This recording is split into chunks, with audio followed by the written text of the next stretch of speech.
Hello, this is Chris Smith for T3.com. Now, the Apple iPhone 4 finally hits UK shelves this week, but that doesn't mean the party's over for existing 3GS owners who are planning to hold on to their device.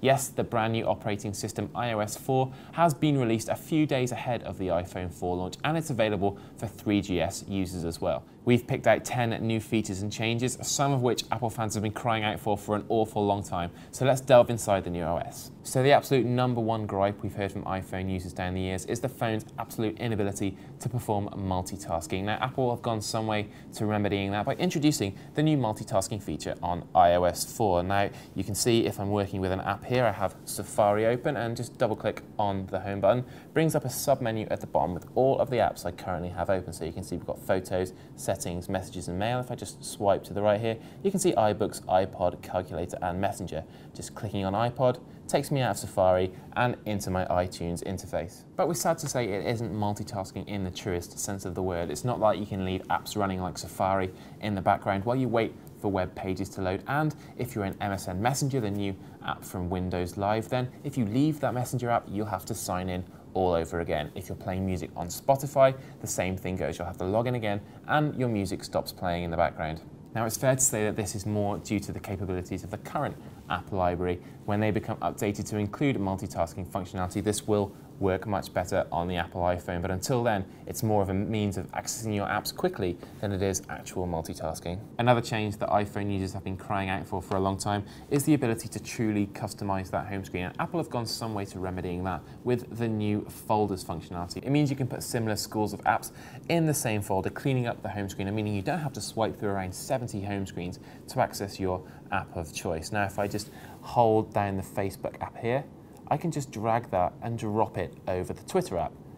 And there we have a folder that's instantly called social. Because of the keywords embedded with the apps, it knows that they're social networking apps and will group them together. You can also do that for news, games, and utilities, and that's where it really comes into its own. Apps like Stocks, Compass, Calculator, voice memos, they're things that come preloaded on the phone and you cannot delete them. Now, instead of clogging up your home screen, you can just drop them into a utilities folder. Thirdly, we now have combined inboxes in email for the first time as well. So if I just open the Mail app here, click back, and you can see that I have all inboxes listed here, not just my Gmail and my Outlook, which can be accessed separately, of course.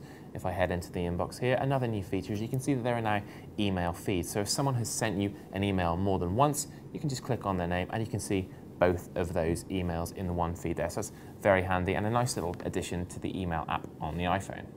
Another perhaps more controversial addition is the inclusion of Microsoft Bing for the first time, joining Google and Yahoo as the iPhone's search engines of choice. Next on our list, it's not just new functionality that's come to iOS 4, there's also a world of new apps as well, including the long-awaited iBooks app that we've seen on the iPad. Now, the iPhone version is free. Also, it comes with a host of free titles if you'd like to download them, along with all the functionality that we've come to expect from the iPad version. So that's a real bonus for iPhone users there.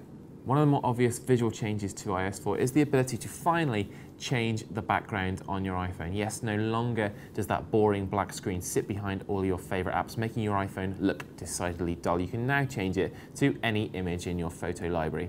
Speaking of your photo library, another neat little addition to iOS 4 is the Places app that lives within your camera roll. So if you can see all of the pictures we've taken here, if I just click on the little Places globe at the bottom here, you can see a map of the UK with pinpoints in all the places that I've geotagged my photos. So we've got some in London here. If I click on that, there are 16 photos. Here we go. Shrewsbury, 3 photos, and up north in Sheffield, 1 photo. So that's a lovely little addition there. Really helps you to keep track on where exactly you're taking your pictures. 8th on our list is the new lock screen functionality that's been incorporated onto the iPhone with iOS 4, just like on the iPad. Now, it's not really a complaint against the iPhone because it's a brilliant piece of functionality, but the accelerometer can be a little jumpy on the device at times. Now, if you want to keep that screen still, it's pretty easy. If you access the multitasking bar at the bottom here, swipe to the left, and you can see iPod controls here as well as a lock screen icon as well. So if I just click that, then there's no change in the orientation of my iPhone. Perfect if you're lazing around in bed, checking on Facebook, or just wandering around town, working within apps or the browser.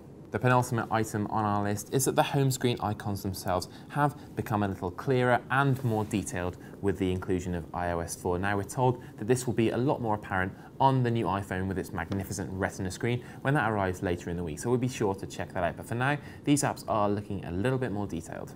Last on our list, but by no means least, is something that will greatly please the visually impaired community who have been locked out of the iPhone circle for quite some time. Now, within the accessibility menu in general settings, we can now alter the size of the text up to 56 points. So if I just alter that there and then head into the Messages app through the multitasking, you can see brand new larger text there. So that's really nice improvement on Apple's part and should make it definitely easier for the visually impaired to read their messages and their emails.